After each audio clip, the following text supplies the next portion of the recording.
And we are counting down to chaos. Title 42 will officially expire in less than 18 hours. Customs and Border Protection encountering more than 10,000 migrants a day this week. Here's President Biden answering questions about the crisis yesterday. Expand on what you meant when you said there will be chaos at the border. For how long? Well, we've had chaos at the border for a number of years. We have to fully fund the border security effort. The Wall Street Journal editorial board out with a new column this morning, Joe Biden's immigration calamity, writing, quote, "This is what failure looks like." However, Department of Homeland Security Secretary Alejandro Mayorkas is blaming the Congress.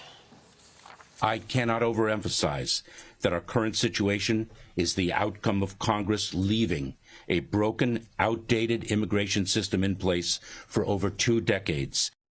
But there was no chaos under the former administration. Joining me right now is Texas Congressman, member of the House Homeland Security and Energy Committees, August Pfluger. Congressman, it's great to see you this morning. Thanks very much. You are a representative of Texas. I want to get your take on the state of affairs in Texas right now, given the Title 42 about to expire. Well, good morning, Maria. It's good to see you. And I finally agree with the president when he says that we've had chaos at the border for a couple of years. And in fact, it started in January of 2021. We've had over 5 million apprehensions at the border, 1.5 million known gotaways. Who knows how many other gotaways that we don't know about? Hundreds of people that match the terror watch list. These numbers are staggering.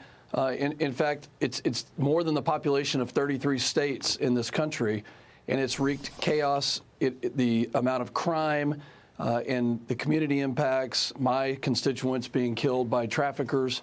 This is the result of his policies. We do have an answer today. When Title 42 expires, the House is releasing today, and we will vote today on the Secure the Border Act, which would restart construction of the border wall.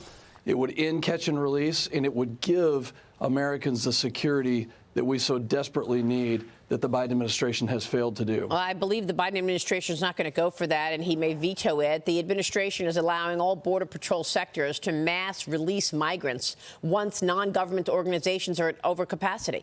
Migrants will be released at places like bus stops, gas stations, supermarkets, and elsewhere. Congressman, this sounds really, unprepared, no plan. We're just going to leave migrants at bus stations? You want to talk about a humanitarian disaster? 10,000 people a day is the estimate after Title 42 expires, and they're going to leave people at gas stations and bus stops with nowhere to go, nobody to take them in. This is the kind of policy and disaster that the administration is complicit and has condoned for 2.5 years now.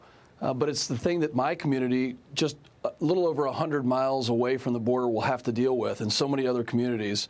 Not to mention the fentanyl that is being brought in that has killed over 100,000 people. So, Maria, it's a disaster of epic proportions. We do have an answer, but everything that the administration has done and touched has been a complete crisis. Well, why has it been so tough to get an immigration policy? Well, I think step one is securing the border. Yeah. You know, you look at the numbers from 2016 to 2020 when President Trump was leading this country.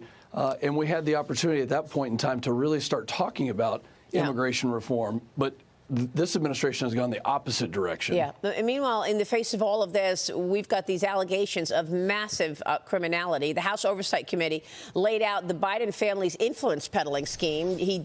James Comer detailed Joe Biden and family cashing in on policy changes. However, the FBI is refusing to turn over the whistleblower document, which alleges then Vice President Biden committed bribery. Congressman, how do you see this playing out? Well, let's put this in context. We're talking about $10 million having gone to the Biden family with dozens of bank transactions. When you look at the reason that we have financial disclosures as elected officials, it is to identify and prevent conflict of interest. And as a former Air Force fighter pilot, somebody who still is a reserve officer, the reason we have security clearance investigations is to make sure that we don't have conflicts of interest with foreign contacts. This is exactly the problem with the administration, having close Chinese Communist Party dealings, financial dealings. So every decision this administration makes has to now be viewed through the lens of, are they influenced by the Chinese Communist Party, and in some ways paying them back with good policy, favorable policy that's not good for our country, but it's good for Biden.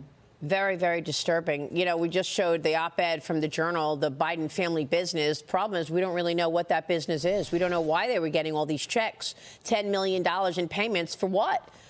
Which is, of course, what you just said, the policy changes, Congressman. Well, that's exactly right. And a lot of praise goes to Chairman James Comer for uncovering this, and also to Speaker McCarthy for making sure that we have a transparent government, which we have not had under this administration. But it's time to hold them accountable and show the American public the facts of where the president's loyalties lie. And it's going to be hard to say that they lie with the United States of America if he's receiving $10 million from China. Well, I don't know where this goes next, though. You need a willing DOJ to do something about it, though, right? Well, that's exactly right. And if they're not handing over those documents, I suspect that Chairman Comer and Chairman Jordan and others will subpoena them to get those documents. Okay, we'll be watching that. Congressman, thank you. Good to see you, as always.